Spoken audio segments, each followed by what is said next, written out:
Yamang kayo'y mga anak na minamahal ng Diyos, tularan ninyo siya.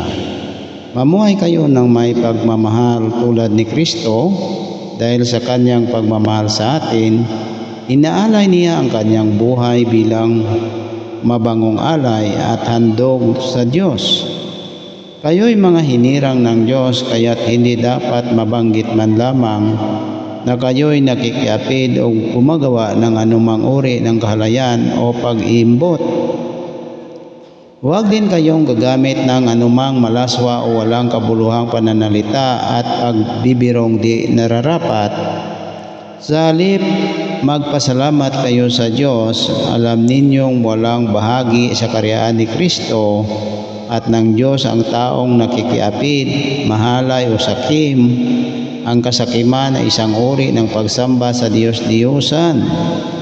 Huwag kayong padaya kanino man sa pamamagitan ng mga pangangatuwirang walang kabuluhan, sapagkat dahil nga sa mga ito, ang Diyos ay napupuot sa mga suwail.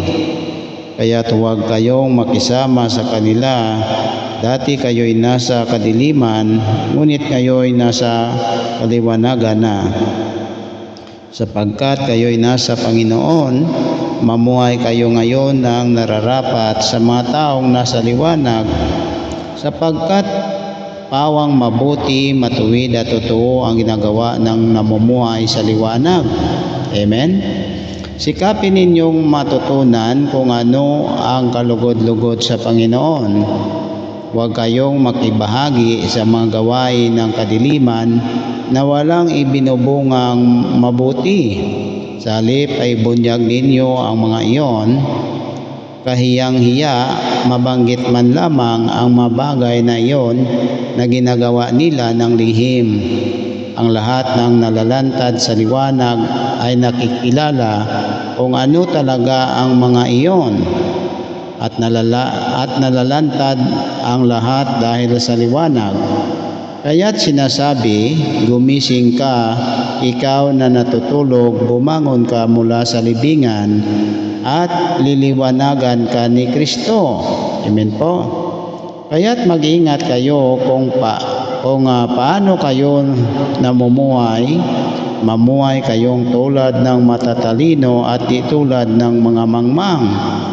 Gamitin ninyo ng lubusan para sa mabuti ang bawat pagkakataon, sapagkat puno ng kasamaan ang kasalukuyang panahon. Huwag kayong maging bahangal, sa halip unawain ninyo kung ano ang kalooban ng Panginoon. Huwag kayong maglalasing sapagkat sisirain lamang niyan ang inyong buhay. Sa halip ay dapat kayong mapuspos ng Espiritu. Sa inyong pag-uusap, gumamit kayo ng mga salmo, mga himno at mga awiting espiritual. Buong puso kayong umawit at magpuri sa Panginoon. Lagi kayong magpasalamat sa Diyos na ating Ama dahil sa lahat ng bagay sa pangalan ng ating Panginoong Hesukristo. Amen po. Mga kababayan, ang mabuting balita ng ating Diyos namat ng ating Panginoon. Salamat po sa ating Diyos namat sa ating Panginoon.